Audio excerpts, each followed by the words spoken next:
Mas aqui a gente grava. Já tá rodando já, filho? Isso. Aí você pode ir cumprimentando. Vou colocar o nome da aula. Bom dia, Isso. Pessoal. Deixa eu tirar aqui.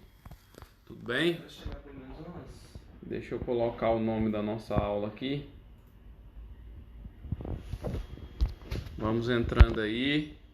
Eu vou... Ai, Felipe, onde que escreve aqui? Aqui. Vamos entrando, bom dia. E a aula de hoje é o que eu fiz para sair do zero. Vou fixar o tema aqui. Para mais de 10 mil reais por mês. Pessoal, esse tema ficou dessa forma porque a ideia aqui dessa aula de hoje é justamente... Como que faz para fixar? Aqui, ó, fixar. É justamente compartilhar com vocês as experiências que eu estou vivenciando aqui na advocacia para todo mundo prosperar. Então, a aula de hoje é justamente com essa intenção e todas as outras também. É por isso que esse evento que eu criei chama Imersão Advogado 10K. E essa imersão, pessoal, é para todo mundo que quer advogar, seja no primeiro ano, no segundo ano, no terceiro ano.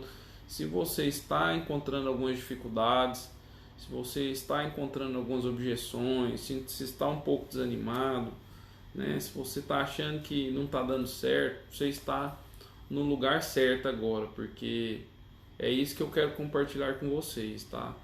Eu quero dar um ânimo aí, porque 2020 a gente já teve um ano difícil, não foi um ano fácil para ninguém, e 2021 eu estou mais confiante. Eu acho que vai ser um ano bom para todos nós, principalmente para os advogados, e eu quero compartilhar um pouco aqui da minha história com vocês, tá?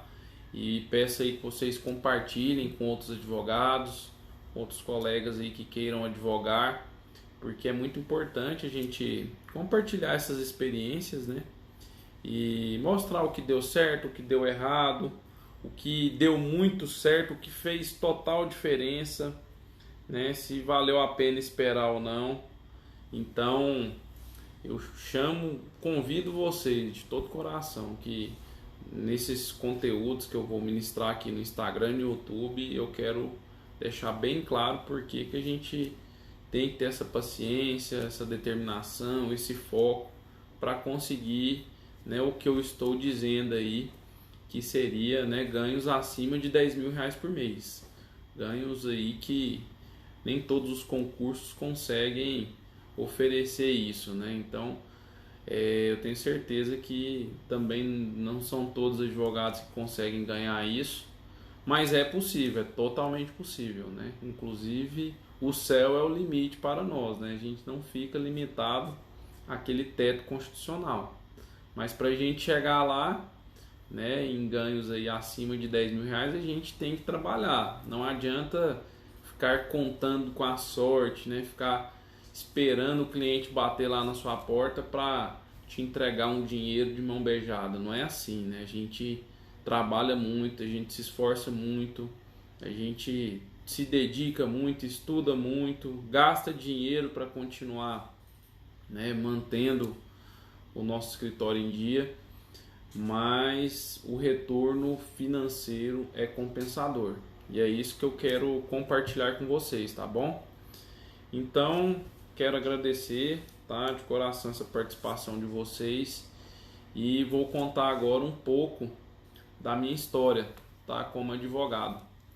Então, eu me formei em 2012 na PUC e durante a faculdade, pessoal, eu notei que eu já queria advogar. E o primeiro ponto que eu acho que fez uma grande diferença na minha vida como advogado, as 3 atividades de estágio que eu fiz durante a faculdade. Então eu tive 3 contratos de estágio, cada um eu trabalhei em média ali 1 ano e meio, tá? E eu lembro que em cada escritório que eu trabalhei de advocacia, eu consegui aprender muita coisa, de fórum, de petição, de parte processual, desse contato com servidores, com juízes e etc.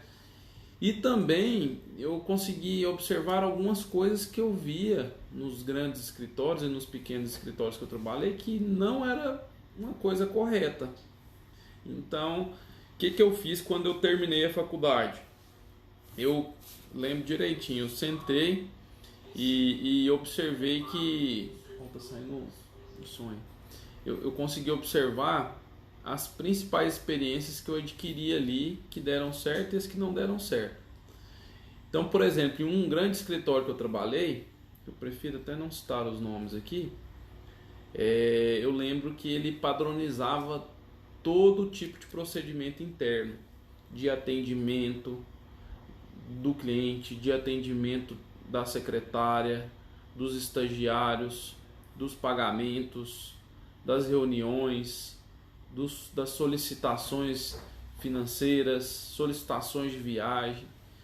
Então essa parte de padronização de documentos e a parte de documentos mesmo, de formalização de documentos, eu vi que ele economizava muito tempo com tudo isso. E ficava uma coisa bacana, porque quando tinha a saída de algum empregado, o outro tinha que assumir e estudar todos aqueles procedimentos para o negócio continuar rodando. Então eu vi que isso era algo que fazia diferença, porque aí já economizava bastante tempo ali nas explicações. E hoje eu aplico isso aqui no escritório. Procedimentos de audiências, de acordos, de pagamentos, de honorários que a gente divide aqui, procedimentos de viagem, de atendimento de cliente. Então eu trouxe isso para cá. Foi uma coisa bacana, tá? Que eu consegui absorver. Outra coisa que gerou bastante economia aqui desde o início e que eu aprendi nos estágios da vida aí, é uma impressora só para rascunho e outra só para folha branca. No início a gente mal tem dinheiro para comprar uma impressora, mas a gente costuma imprimir muitos rascunhos. Agora até que não, porque os processos, a maioria são digitais e tal, mas eu particularmente eu tenho uma demanda aqui no Procon e de vez em quando eu ainda tenho que imprimir rascunho, ou quando eu quero ali despachar algum documento que eu não tenho que entregar, eu acabo ainda utilizando muito rascunho. Sem contar que é sempre um plano A e um plano B que a gente tem aqui, porque se a impressora A der problema, eu tenho a segunda impressora que acaba facilitando aqui o meu dia a dia. Então, por incrível que pareça, eu entendo que isso é uma economia que eu venho, né, gerando aí durante esses 6 anos, que foi bacana, tá? E uma terceira questão que eu aprendi nesses estágios, que foi a prática, etc., foi a economia de aproveitar as viagens, né? Por exemplo, eu lembro que eu tinha dias certos para ir ao fórum da semana e a gente costumava recolher todas aquelas atividades que tinha que ir lá, e quando eu ia lá eu aproveitava para fazer várias outras coisas. E hoje eu faço muito isso. Às vezes eu tenho que ir no TRT para uma audiência. Meu amigo, eu não vou lá só para uma audiência, eu vou separar praticamente tudo que eu tenho aqui para resolver lá, despacho com o juiz, pedir agilidade de um processo, pedir para que algum documento seja expedido logo, alguma certidão narrativa seja expedida, que aí a gente já economiza esse tempo. E, né, a gente sabe que falar por telefone não é o mesmo efeito do que falar pessoalmente. Que a gente chega no balcão e fala, eu vim aqui pessoalmente só para pedir isso. É mentira, né? Às vezes dá para ligar, dá para conversar no WhatsApp, mas costuma funcionar. E quando eu falo em agilidade, isso acaba, né, gerando um retorno financeiro aqui para o escritório, e isso acaba me ajudando financeiramente e o meu cliente, né? Ele costuma achar o serviço às vezes até mais rápido, né? Outra coisa que eu achei bacana que eu consegui aprender nesse período de faculdade, a parte de vestimenta.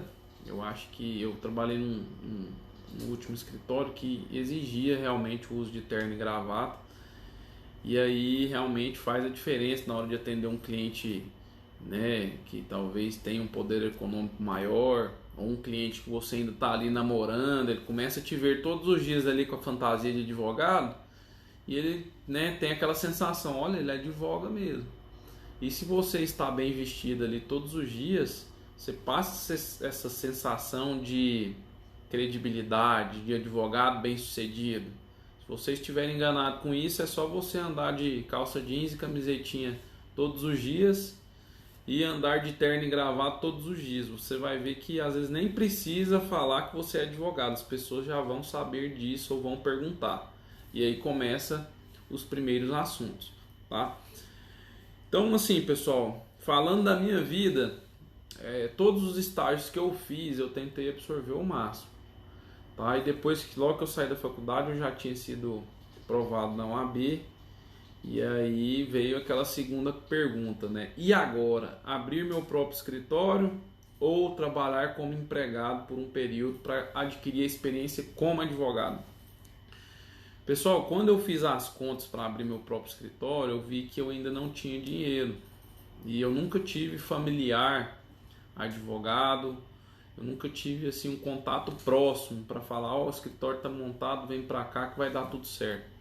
Então eu tive que criar essa objeção. Só que eu também tive que ser realista. Como que eu vou abrir um escritório sem dinheiro?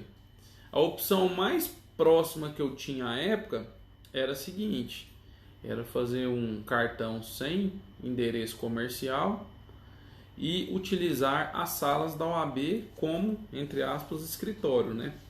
Porque lá tem toda estrutura. A segunda opção mais em conta que eu tinha era utilizar uma sala de cowork, né? Que você aluga ali aquele espaço, uma sala só por hora ou por meio período, era uma segunda opção.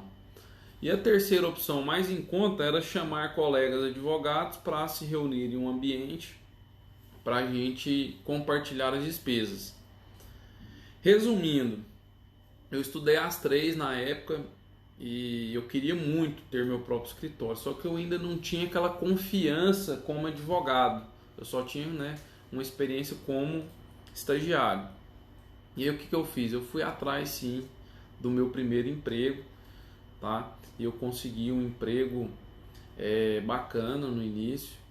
E aí, meus amigos, eu lembro que muito bem que valeu muito a pena, porque aí eu participei de várias audiências, várias sustentações orais, despachos com juízes, fiz petições que eu ainda não tinha feito, aprendi a mexer em sistemas que eu ainda não tinha tanta experiência assim como advogado. Então eu lembrei daquele resumo que eu fazia depois de cada serviço que eu trabalhava, né, de absorver os pontos positivos e tentar excluir os pontos negativos. E esse escritório que eu trabalhei foi muito bom para eu aprender duas coisas: me organizar com os prazos e ganhar confiança, que eu ainda não tinha. Então esse primeiro ano praticamente foi para fazer isso, né, como empregado. E eu lembro que trabalhando como empregado nesse escritório, eu consegui dar conta do recado, fazia todos os prazos, minha coordenadora corrigia, dava tudo certo, não tive problemas lá. Só que quando eu descobri quanto que as minhas coordenadoras ganhavam e tal, eu comecei a observar que elas já estavam lá há 10 anos e que isso não iria ser diferente. E quando eu comecei a conversar com outros colegas, a maioria dos grandes escritórios hoje, para uma função aí de advogado, coordenador de equipe, dificilmente eles ganham aí mais 7 mil reais. E aí eu pensava assim, eu quero ir mais, né? Eu quero ir além, eu não quero ficar preso em 7 mil reais, até porque muitos escritórios hoje não deixam o advogado participar dos honorários contratuais e tem alguns que ainda dão um jeito de passar a perna nos advogados com relação aos honorários sucumbenciais, né? Que são aqueles que a gente ganha ao final da ação, né, que o juiz arbitra. Então aí que eu desanimava mesmo, eu falava, não, gente, eu tenho que procurar algo melhor. E nesse período que eu estava trabalhando já como advogado no primeiro ano, eu já estava fazendo a minha primeira pós, que foi em processo e direito do trabalho na UFG. E nessa pós, pessoal, foi muito bacana, foi uma pós que eu conheci muitas pessoas, eu fiz um bom network. E conversando com as pessoas lá, eu conheci um colega de profissão, um auditor fiscal lá, que ele falou o seguinte: olha, eu consigo uma vaga para você em uma instituição de ensino aqui, uma faculdade de ensino superior, só que eu não sei se você vai ganhar o que você ganhava no escritório, que era em torno lá de R$ 3.000. Eu acho que lá você deve ganhar no máximo uns 2. Eu falei, mas quanto tempo de trabalho? Não, 4 horas e tal. Eu falei, então é melhor, eu vou trabalhar menos, vou ganhar 2.000, né, R$ 1.000 a menos, e vou ter tempo para mim. E aí o que eu fiz, pessoal? Eu resolvi pedir demissão porque, né, eu descobri tudo isso no mercado, que dificilmente os advogados empregados ou associados, né, que eles chamam, ganham mais de 5, 7 mil reais, porque eu queria além. E me submeti a essa vaga de emprego, era carteira assinada, de R$ 2.000, trabalhando aí 4 horas por dia, né, dava 20 horas por semana. E pessoal, por que eu quis ir para lá? Para ter também contato com mais pessoas, né? Porque no escritório a gente acaba ficando muito fechado. E em faculdades não, né? A gente conhece várias pessoas, vários alunos, vários professores. Então eu queria ter acesso a esse network. Então foi uma decisão que eu tomei na minha vida que valeu a pena, porque depois que eu saí do escritório fui para lá, realmente isso aconteceu. Eu comecei a ter várias outras oportunidades, vários outros clientes. E um detalhe, pessoal, eu ainda não tinha também meu próprio escritório. Mas nesse segundo momento as coisas começaram a melhorar. E aí o que eu fiz? Eu falei, olha, eu vou fazer um cartão de visita sem o endereço comercial ainda, porque eu não tinha escritório, e vou começar a atender na sala da OAB. Por que na sala da OAB? Sala da OAB aqui de Goiás, né, que eu estou citando aqui, ela tem um estagiário que te ajuda em praticamente tudo, ela tem os computadores com internet boas e tem uma sala de reunião, era tudo que eu precisava e, né, já estava incluso lá na minha anuidade. Então a única gasto que eu tinha era com impressões, com digitalizações, isso até eu comprar a minha primeira digitalizadora portátil, que foi a maquininha que mais fez dinheiro aqui no escritório, na época que os processos ainda eram físicos. E eu lembro muito bem que quando eu fui para essa faculdade, sobrou 4 horas do meu tempo para eu trabalhar, para mim. E aí, essas 4 horas, pessoal, era contada para mim. Eu fiz esses cartões e fui no Facebook e no Instagram e comecei a fazer uma lista dos principais locais que eu iria visitar. Isso mesmo, visitar. Olha, eu sou Gustavo, eu sou advogado, eu advogo nessa área, né, que eu comecei a me apresentar como advogado trabalhista e comecei a entregar vários cartões para várias pessoas e algumas pessoas pediam mais cartões, até que eu comecei a ter os primeiros contatos. Ou seja, começou a dar certo essa estratégia de visitar pessoalmente. Depois, é claro, de traçar ali o seu plano de rota. Você não vai sair doido aí na rua sem saber quem você vai visitar. Você já tem que sair, né, imaginando quem são seus possíveis clientes e tendo algo para oferecer, né? Eu já tinha, na minha percepção, que eu sabia advogar na área civil, porque eu já tinha trabalhado há 1 ano em um escritório. E tinha percepção que eu gostava muito de direito de trabalho, né? Já tinha quase concluído a pós lá e queria também atuar para essas empresas, para essas pessoas físicas como advogado. Então, com essa distribuição de cartões, os negócios começaram a aparecer, os primeiros clientes. E aí, né, eu tinha lá esse emprego de 4 horas e o resto eu focava na advocacia. E quando começaram a aparecer os primeiros clientes, pessoal, eu lembro que eu tratava eles muito bem, entendeu? Eu ia na casa deles, se fosse o caso eu buscava, levava, eu ia até a empresa, organizava tudo, não deixava eles fazerem nada, porque eu tinha muito tempo para isso, né? Eram meus primeiros clientes. Para quem lembra aí do início de namoro, a gente costuma fazer isso, né? Ser uma pessoa totalmente romântica ali. Eu era totalmente prestativo com os meus clientes. E por que isso foi válido? Porque me ajudou a ter outras indicações. Porque eles tinham a seguinte imagem de mim: nossa, ele resolveu meu problema, ele foi prestativo, ele fez o serviço como deveria ser feito e deu tudo certo. No final eu recebi o que tinha que receber, ou ele apresentou a defesa que tinha que apresentar e tal.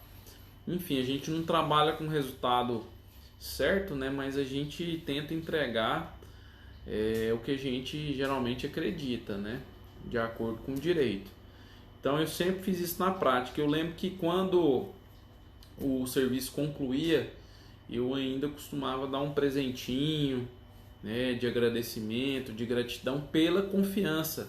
Porque para mim, pessoal, assim, ao meu ver, eu acho que como advogado, a gente tem que ter esse pensamento assim: nossa, eu trabalho ajudando as pessoas.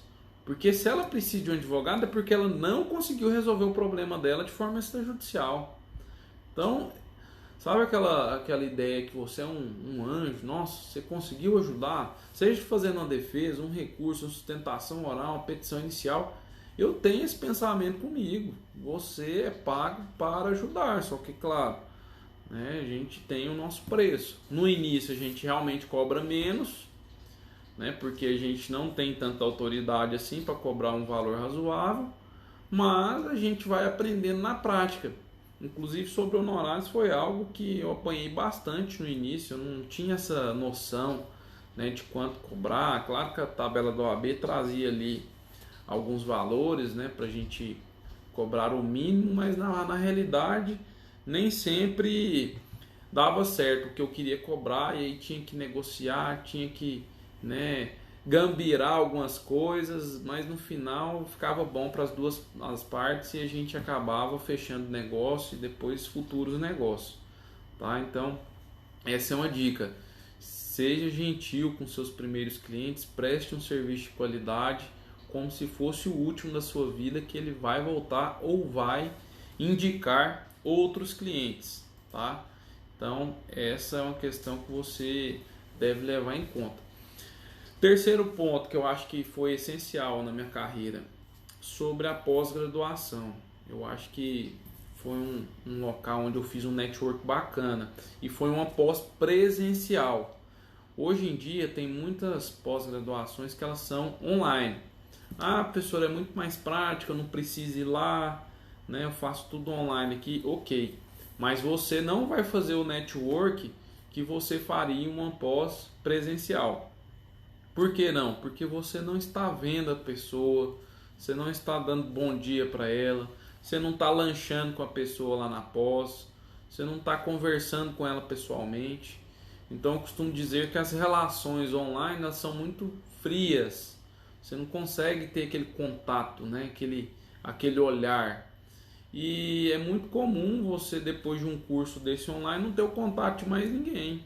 Ou se ficar conversando, de repente não gera mais um negócio e tal. Diferente da pós-presencial, que eu acho que você tem sim essa oportunidade. Inclusive sobre esse assunto, pessoal, eu vou contar uma história aqui de um grande amigo meu, do Gilson, que ele utilizou uma estratégia que eu achei muito bacana. Eu particularmente, eu não utilizei essa estratégia, mas ele utilizou e deu muito certo na carreira dele. O que ele fez? Ele fez uma pós em direito imobiliário. Ok. Segunda coisa que ele fez: trabalhou um escritório de advocacia como advogado empregado para aprender a advogar em direito imobiliário. Então ele já tinha um título, né, acadêmico de especialista e já tinha experiência. Só que ele não tinha o principal, que são os clientes. Ele ganhava pouco porque ele era empregado. E o que o cidadão fez? Né, hoje um advogado bem sucedido. Ele entrou em um curso de gestão imobiliária em uma faculdade excelente lá do Rio de Janeiro, presencial. E esse curso era um pouco caro à época, mas era um curso que vários gestores de imóveis, de imobiliárias, grandes empresários faziam para aprender a gerir ali aquele tanto de imóvel. Então ele fez esse curso, na verdade, só para conhecer esses empresários. E é claro, lá ele não era um gestor de imóvel, ele não tinha imóvel, mas ele era o advogado especialista que sabia resolver os problemas que os empresários tinham. Então, assim, quando ele me contou essa jogada que ele fez, eu achei fantástico. E hoje, assim, ele é um advogado que ele pega uma ação que ele ganha lá milhões. Então, por que ele pega esse tipo de ação? Porque ele conheceu esses empresários, esses gestores de imóveis em um curso específico, né, que foi criado para isso. Então, é muito importante você ter essa pegada, né? Você ter essa imaginação. Onde eu vou encontrar os meus clientes? Quem são eles? Como eu vou me apresentar? O que eu tenho que ter como qualificação e de conhecimento para eu atender esses clientes com qualidade? Porque eu costumo dizer que é melhor falar um não quando você não tem conhecimento do que pegar uma ação que você não tem conhecimento nenhum. Isso eu estou falando daquela que você pega de forma direta, sem terceirizar, sem fazer parceria, né? Porque se você começa a atuar em uma ação que você não tem conhecimento, você vai fazer o quê? Você vai criar uma imagem negativa. O cliente vai te fazer uma pergunta, você não vai saber responder, não vai saber lidar, vai chegar em um momento processual, você não vai saber fazer a peça correta. Às vezes você vai ficar dependendo de outros advogados, os advogados não vão te dar a atenção que você precisa. E, né, detalhe, se você fizer algum procedimento errado, você ainda está assumindo uma responsabilidade que você tinha a opção no início de dizer não. Então, assim, pessoal, por que eu estou dizendo isso? Porque, né, existem parcerias hoje, é por isso que a gente faz muita parceria hoje como advogado.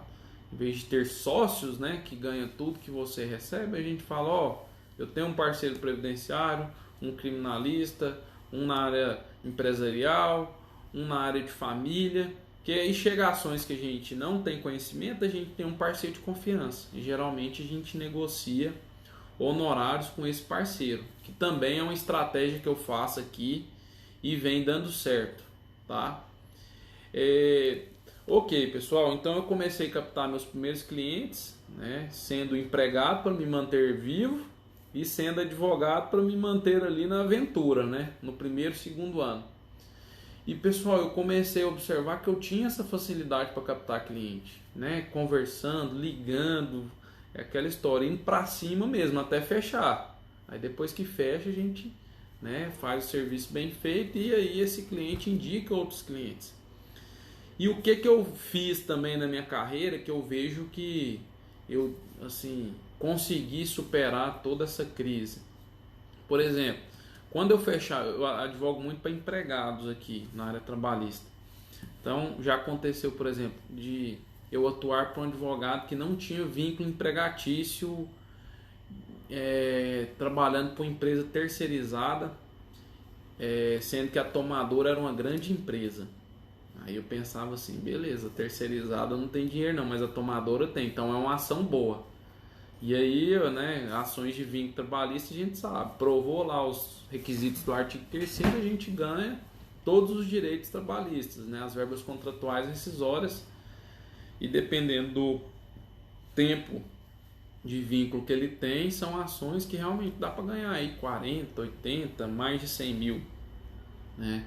Nesse caso específico, eu estou citando um exemplo aqui, foi uma ação que eu peguei no primeiro ano de advocacia que mudou a minha vida como advogado.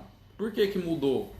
A pessoa ganhava lá uns 3 mil reais, trabalhou sem carteira uns 2 anos e meio, e aí eu comecei a advogar para ela, vi que ia dar certo, e aí eu pensei o seguinte, meu amigo, tem mais quantas pessoas nessa situação lá? Ah, mais umas 15.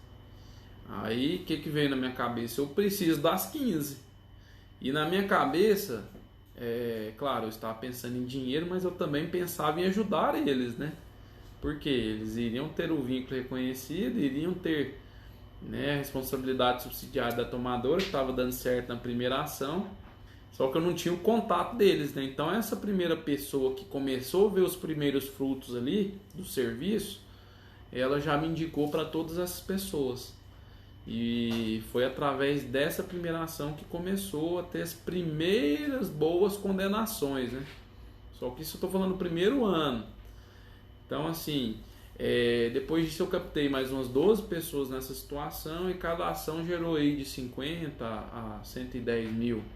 E aí se a gente pegar aí 30% de cada ação e 15 ações, o que aconteceu? Depois de uns 3 anos eu comecei a recebi um em um mês, outro em outro mês e tal. Então eu pude perceber o que com essas ações? Que eu criei uma expectativa a longo prazo. E é claro, sem fazer conta com isso, né? Mas eu ficava pensando, meu Deus do céu, o dia que eu receber aquele dinheiro vai ser bom demais. Porque aí eu vou parar de receber essa mixaria que eu estou ganhando aqui hoje. Né? No início eu não ganhava mais de R$ 1.500 no primeiro ano. E aí começou, né? Vai aumentando. E quando chega no terceiro, no quarto, você está recebendo aquelas condenações das ações que você começou a atuar no primeiro e no segundo ano. E fora as condenações, aí a gente começa, né? Faz o acordo em uma ação, negocia honorários contratuais em outra ação, faz diligências para colegas, para clientes, e assim a gente tem uma renda totalmente diversificada e variada, né? Que ao final de tudo a gente tem que se controlar bem para não perder o controle. Então, com o dinheiro dessas ações, aí sim eu comecei a pensar no meu escritório. Então, quando chegou em 2015, o que eu pensei? Já estou melhor financeiramente. Aí eu lembro muito bem, eu já estava noivo da minha esposa, resolvi casar, né? Depois que o homem começa a ganhar dinheiro, ele tem vontade de casar sim. Se ele não tiver é porque ele está te enrolando, tá? Porque existem casamentos sem dinheiro também, né? Desde que eles tenham pelo menos um pouco ali para fazer alguma coisa no final de semana e pagar as contas. Mas depois que eu casei e tal, aí que eu comecei a ter uma visão ainda mais diferente, né? Que aí eu queria ter filhos, queria, né, viajar com a minha esposa, queria me organizar, ter minha casa e tal, aquela história toda, né? E aí o que eu pensei? Eu falei, agora tá na hora de montar meu escritório, porque eu continuava com emprego fixo na faculdade, trabalhando ali 4 horas por dia e queria aproveitar ao máximo aquelas outras 4 horas que eu tinha. Então o que eu fiz? Eu chamei 3 colegas para dividir uma sala que eu tinha dado entrada nela. Eu só dei a entrada. E aí quando entregaram a sala eu ainda estava pagando o financiamento. E eu lembro que com o dinheiro que esses colegas me davam para compartilhar a sala comigo, eu pagava praticamente todas as despesas de condomínio, energia, água e tal. E ainda sobrava um pouco para me ajudar com a parcela. E na medida que aquele dinheiro das ações foram entrando, eu quitei essa sala, né, que é onde é meu escritório hoje. Graças a Deus não tenho mais essa despesa de aluguel e de financiamento. Eu consegui quitar a sala no decorrer desses 6 anos de advocacia. E montar toda a estrutura, né? Claro, comecei com um computadorzinho, depois fui melhorando o escritório. Não comecei assim, nossa, já chega e já coloca lá 6 computadores, 2 impressoras, a melhor cafeteira. Não, a gente começou sempre aos poucos aqui. E quando eu comecei a atuar com esses colegas foi muito bacana. A gente trocava experiências dentro da sala. E às vezes quando a gente captava um cliente, um ajudava o outro. A gente era muito amigo, e somos ainda, que é o Dr. Marcelo, que hoje é servidor do TRT, e o José Botazzo, que hoje tá lá no Canadá com a esposa dele, né? Conseguiu um emprego muito bom lá e foi para lá. E aí começou a surgir várias coisas e o escritório deu certo. E aí eu comecei a ficar sem tempo para aquele emprego que eu tinha, né, de 4 horas. Aí o que eu fiz? O escritório aqui, ele tinha acabado de ser entregue, né, o empreendimento todo. Aí eu virei síndico do prédio com a seguinte finalidade: para conhecer mais pessoas, conhecer o dono da consultora, os outros condôminos e tal. Então isso me ajudou bastante a fazer um network ainda melhor aqui na região aqui, tá?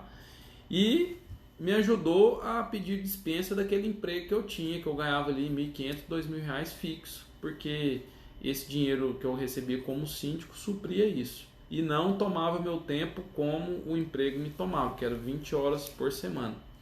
E aí eu fiquei com um tempo mais livre e a faculdade começou a me dar algumas oportunidades como professor em 2015. E foi aí que eu comecei. Comecei em Direito Constitucional, depois eu fui para Direito Falimentar, depois eu peguei uma aula de Ética, até conseguir chegar nas matérias que eu gosto, que é Direito Trabalho 1, 2, Processo e Prática Trabalhista. São as matérias que eu trabalho aqui, né? Então é bem tranquilo, e as matérias que eu gosto de estudar, que eu tenho vontade de estudar.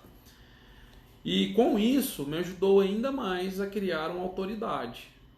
Por quê? Porque quando as pessoas costumam me ver como professor, elas pensam o seguinte: nossa, ele entende muito sobre um determinado assunto, e se eu tiver um problema eu vou passar para ele, porque ele é professor, porque ele sabe demais. Então o pensamento das pessoas é esse. E por que eu estou contando isso? Porque se você ainda não teve essa oportunidade que eu tive durante a minha vida, você pode criá-la, né? Você pode tentar um dia virar um palestrante, você pode criar um canal no YouTube e criar conteúdos, você pode ir até as faculdades para apresentar seu currículo, né? Conversar com os coordenadores, você pode montar cursos na internet, porque quando as pessoas costumam te ver falando de algum conteúdo, o que elas pensam? Nossa, realmente, ele entende sobre aquele assunto. E aí vem os clientes por conta disso. Eu já fui em algumas palestras, por exemplo, que eu expliquei lá o assunto, deixei meu e-mail, meu WhatsApp, e no dia seguinte tinha mensagem querendo contratar algum serviço. Ah, professor, então vale a pena? Vale.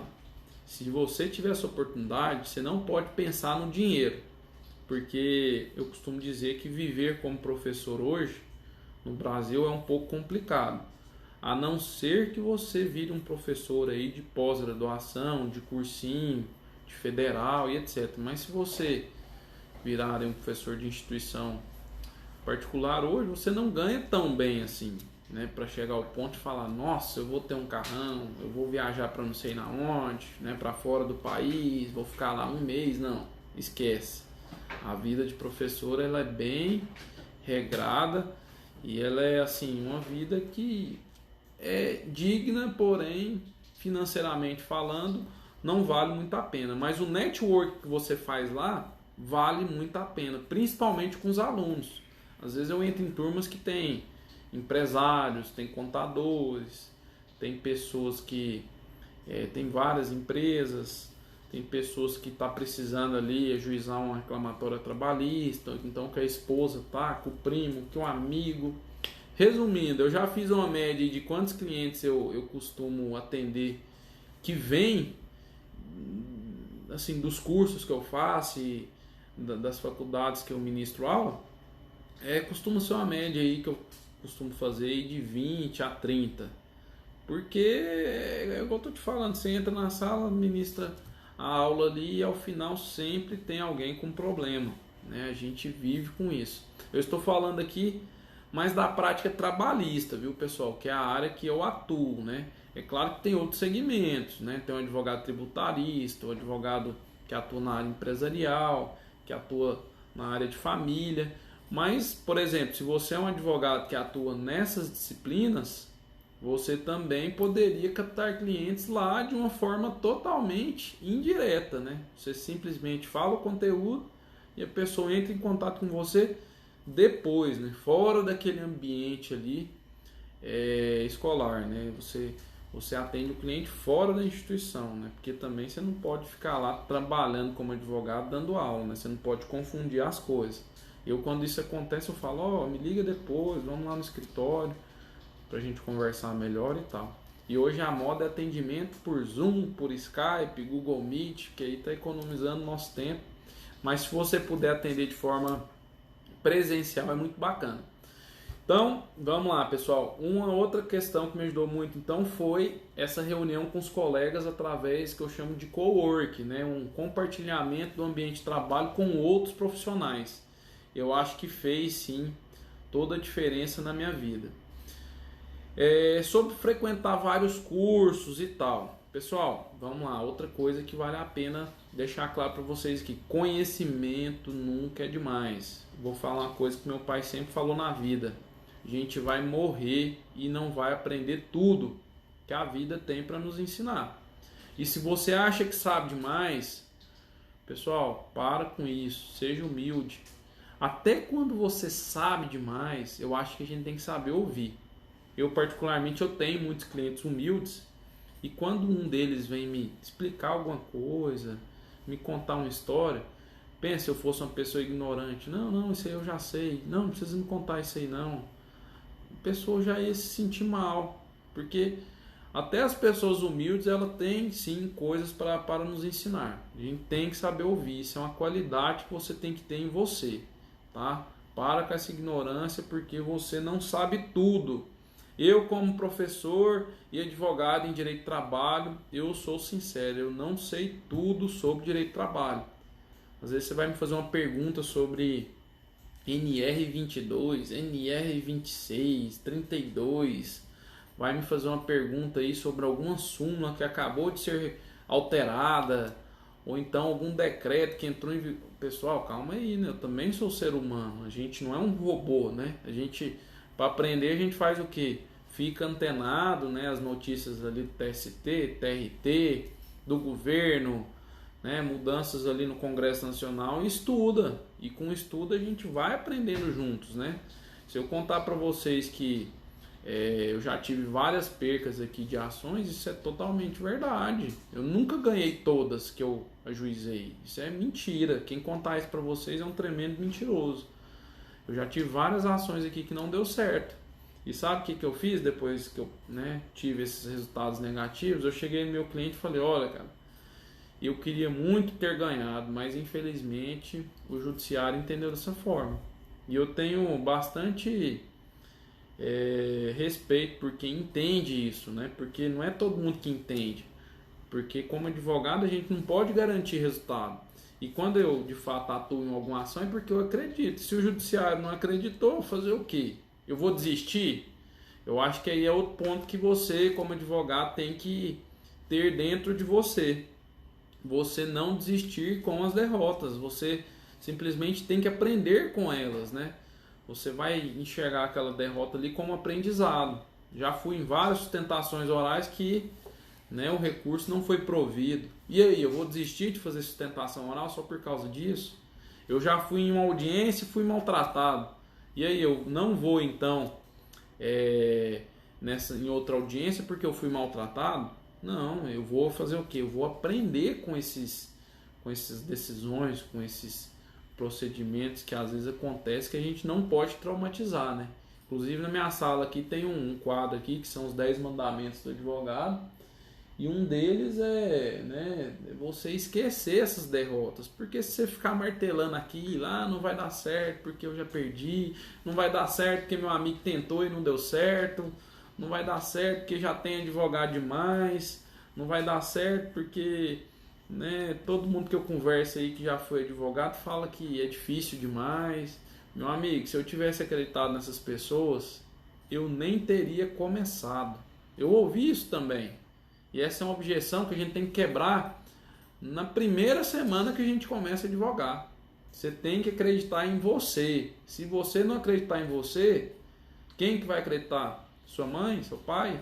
Não, você tem que mostrar essa confiança que você tem em você para os seus clientes e mostrar que você está firme ali, que você está atento, ligando para os clientes, porque tem muito advogado também que antes de fechar o contrato é de um jeito, depois que fecha ele se transforma, né? O cara some, desliga o celular, não vai no escritório, não atende o cliente pessoalmente. O que ele ganha com isso? Nada. Ele nunca mais vai ter indicação desse cliente que ele tratou mal.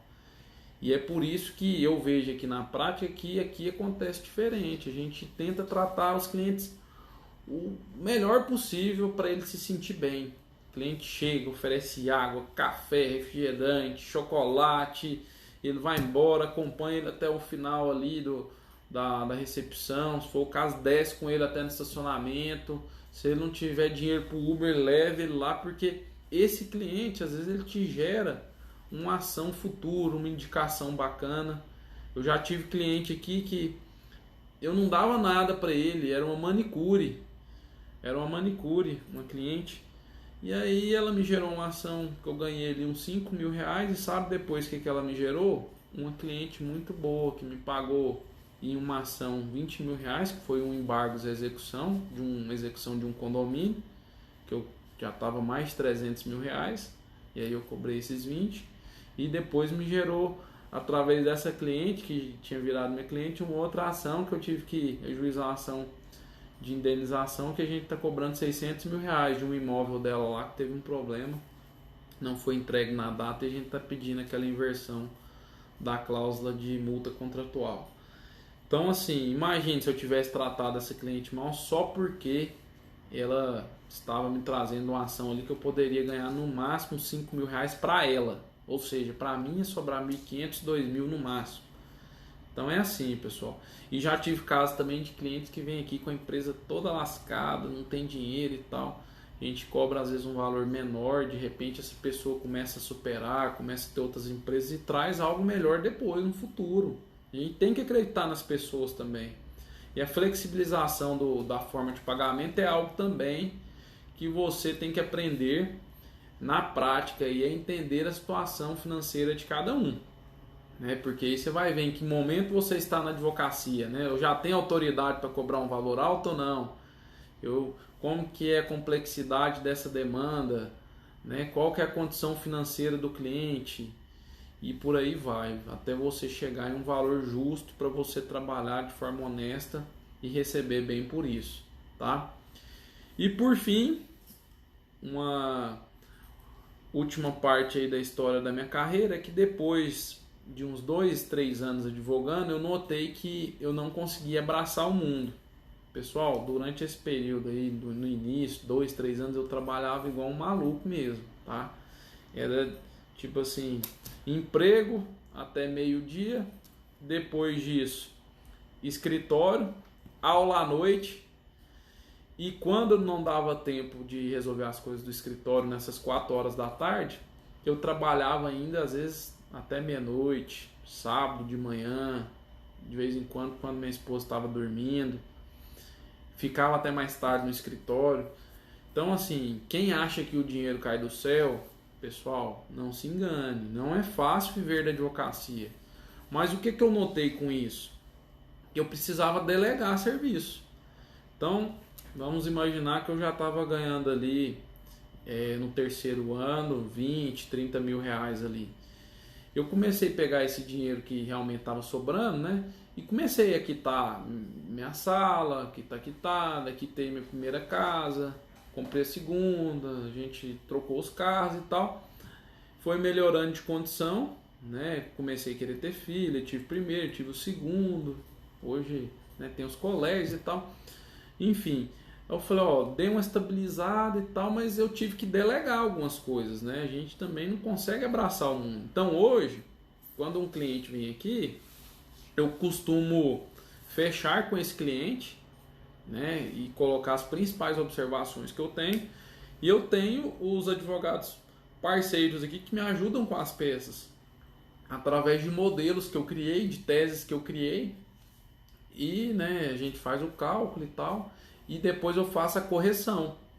Então foi uma forma que eu consegui aqui de diminuir um pouco o meu trabalho e de melhorar a produção, a produtividade. E é claro, eu pago, né, um percentual para eles aí nas ações, um valor fixo também para eles continuarem me ajudando. Então hoje a nossa equipe aqui são 6 advogados e um estagiário, e foi a melhor coisa que eu fiz. Hoje eu ganho menos aqui no escritório, mas eu tenho qualidade de vida, né? Porque não adianta a gente ficar só trabalhando, né? Se a gente ficar depois aí de 4, 5 anos que você começa a ter um retorno financeiro, a gente tem que saber delegar também, porque senão você vira o advogado enrolado, né, que os clientes não vão te indicar depois. Então, petição inicial chegou aqui, eu gosto de despachar em 2 dias no máximo.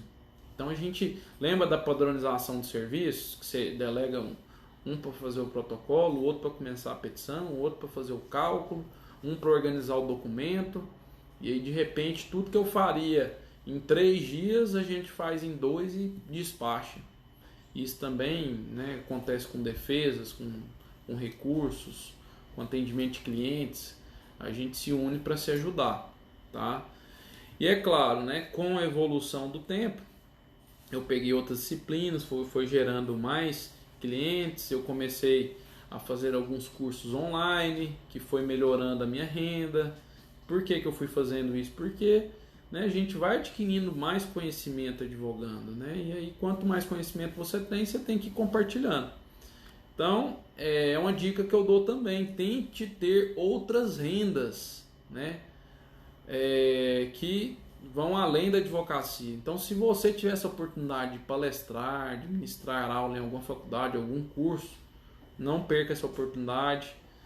Não perca a oportunidade, por exemplo, de às vezes assumir algum emprego que não te demande tanto tempo, igual eu tenho, né? Hoje eu acho que eu me dedico a uns 5 horas por semana na Fazan, que é a instituição onde eu trabalho. Então é um tempo razoável que eu consigo conciliar bem com o escritório. E depois que você já tiver bastante clientes, aprenda a delegar. Não fique com medo de contratar seu primeiro estagiário, porque aquele dinheiro que você acha que você está sobrando ali, você vai produzir mais delegando essas funções. Então é assim que funciona. A gente tem que saber a hora certa de delegar. É claro, se você já tiver uma condição econômica mais confortável, né? Você não pode contratar alguém contando que algum dinheiro vai entrar, principalmente se for dinheiro de ação, né? É uma coisa também que eu sempre aprendi aqui. Se você fizer conta com dinheiro de ação, você vai sofrer muito na sua vida. Não faça isso. Dinheiro de ação, eu gosto de imaginar o seguinte, ele não existe. O que existe para mim aqui é o dinheiro do meu emprego, que mesmo assim eu não gosto nem de contar com ele. O dinheiro que eu recebo das empresas que me pagam por mês. Um dinheiro que costuma entrar aqui, que todo mês entra, que são de diligências que a gente faz aqui para um grande escritório de Minas Gerais, que é uma coisa há bastante tempo que a gente tem aqui, que vem dando certo. E é claro, né, tem a renda variável do escritório, mas essa renda eu já não posso garantir. Porque vai que eu não capto nenhum cliente esse mês de fevereiro, nesse mês de março. Mas depois de um certo tempo é comum isso acontecer. É automático, não tem como. Quando eu abro o WhatsApp hoje, sempre tem lá umas 3 pessoas me perguntando sobre problemas trabalhistas. O que eu faço? Vou para cima, meu amigo. Quer marcar que dia? Não quer marcar aqui? Eu vou aí. Vamos conversar, vem aqui. A gente faz isso hoje, porque, igual eu te falei, se você ficar aí no seu escritório, acreditando que o cliente vai passar e vai bater na sua porta, ou se você ficar aí sem estudar, esperando o conhecimento cair do céu, você ficar aí com o seu currículo embaixo do braço, sem sair para realmente mostrar o interesse, ficar aí parado sem querer produzir um conteúdo, né? E hoje, pessoal, o que eu disse com a evolução é que nesses últimos 2 anos de advocacia eu parei de fazer aquelas visitas, lembra que eu disse para vocês que no início eu fazia com cartão de visita e tal? E parei também de ficar entregando meu cartão para qualquer pessoa, porque no início eu fazia isso, onde eu ia era cartão voando pro lado do vento, era 1.000 por mês se brincar. Porque não tinha essa não, eu até interior já, como se diz, distribuí cartão. E valeu a pena? Sim, mas depois de um tempo você vai ver que já era, você já tem cliente assim, né, que você começa a escolher. Mas no início de carreira foi muito bom, eu não ficava parado esperando. E hoje eu vejo que a captação de cliente ela é um pouco diferente, né? Inclusive vai ter uma aula sobre isso, que é posicionamento digital. Comece ontem.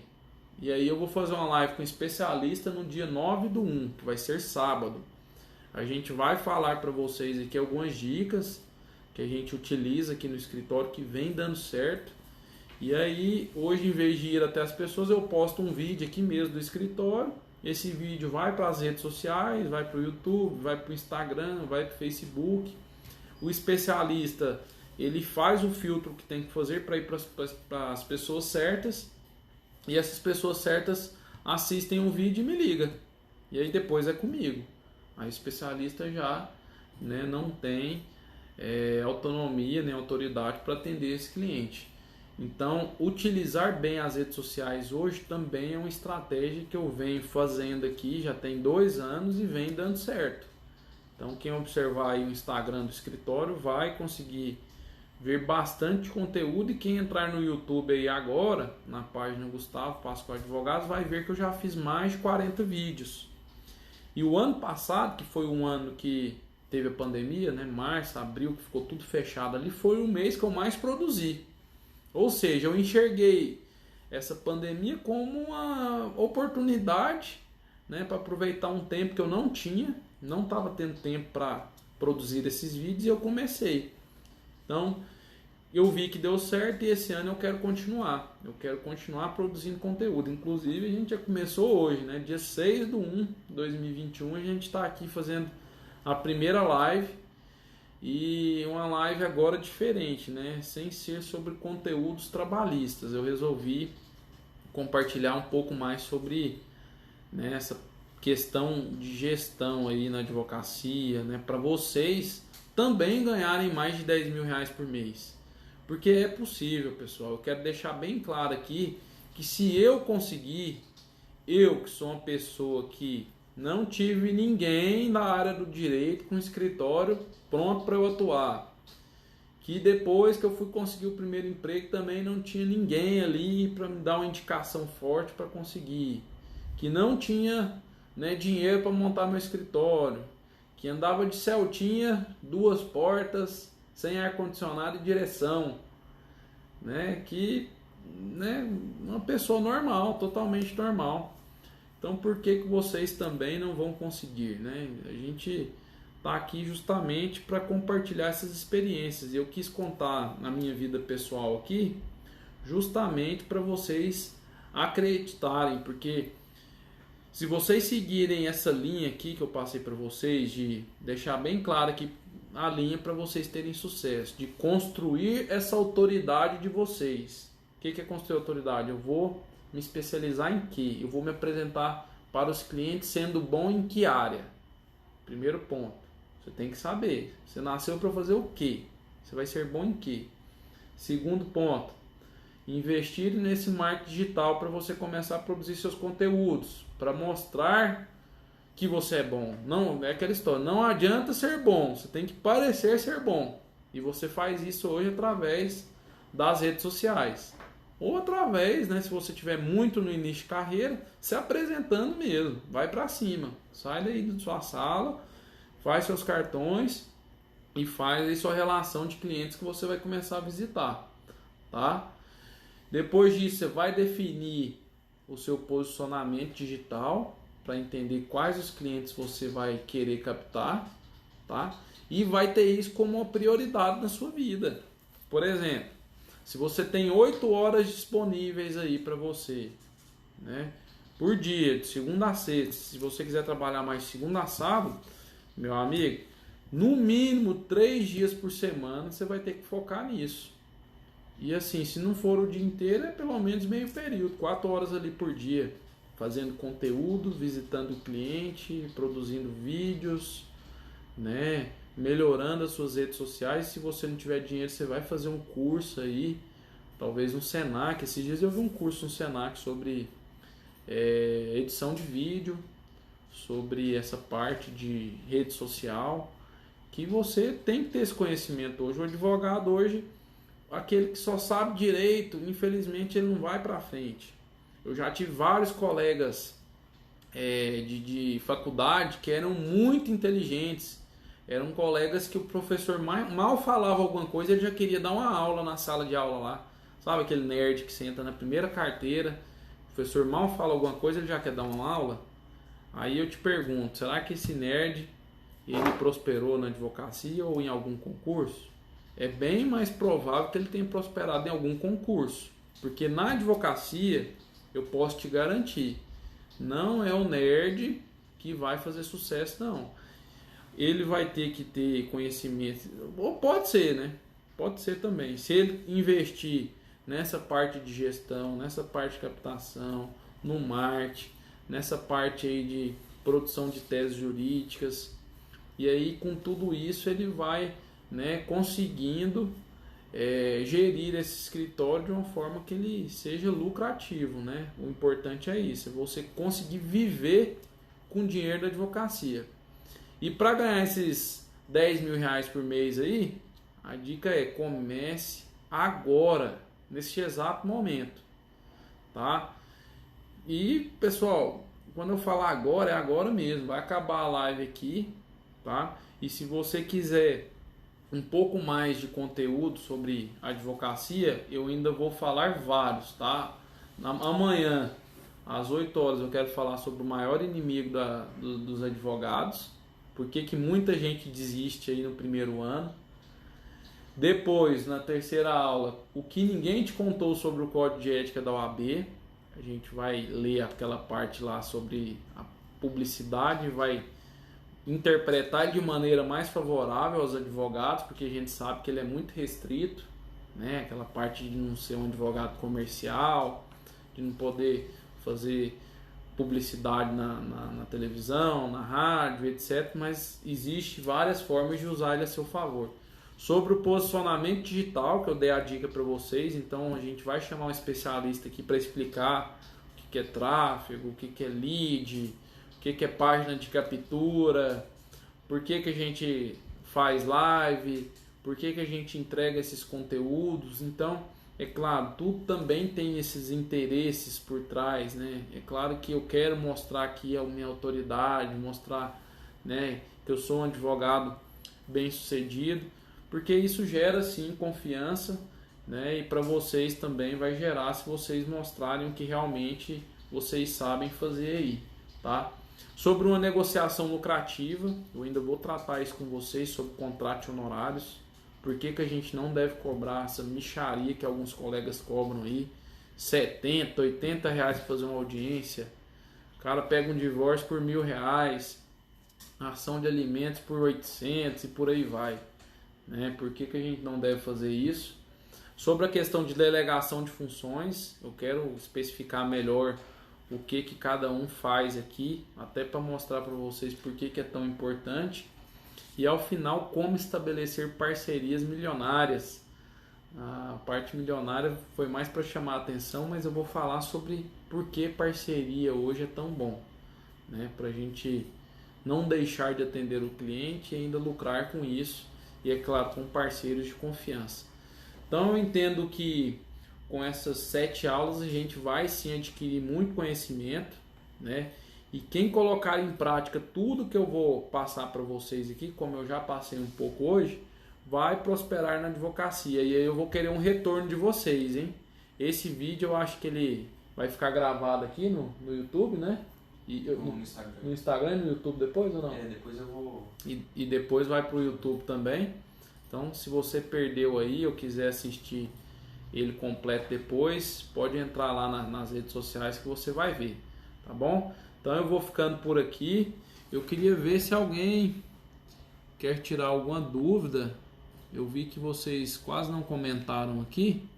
Se alguém quiser perguntar alguma coisa aí, hoje foi mais sobre a minha profissão mesmo, tá? Eu queria contar para vocês que eu não nasci em berço de ouro para prosperar na advocacia, para vocês entenderem que hoje eu estou super feliz e que eu quero que vocês também estejam daqui para frente, né? Principalmente depois do segundo e terceiro ano, que eu sei que no primeiro e no segundo não é nada fácil, mas essa fase ruim passa, tá? E deixa eu ver aqui se alguém comentou alguma coisa. A Tavares, que experiência muito boa, abriu muito meus olhos em questão do mercado de trabalho. Que bom, Ana.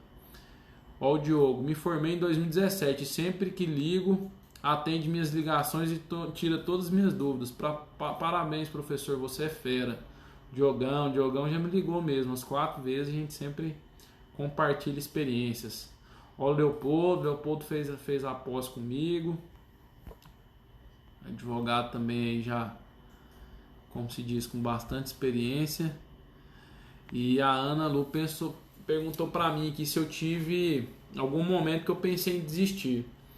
Então, Ana, no início da minha carreira, uma parte que eu não contei foi uma parte que eu passei naquele concurso da PM e, né, eu estava trabalhando como empregado, ganhando R$ 1.800 e R$ 600 de vale alimentação. E como policial militar, eu ia ganhar acho que quase R$ 3.000 e ia ter estabilidade no concurso, né?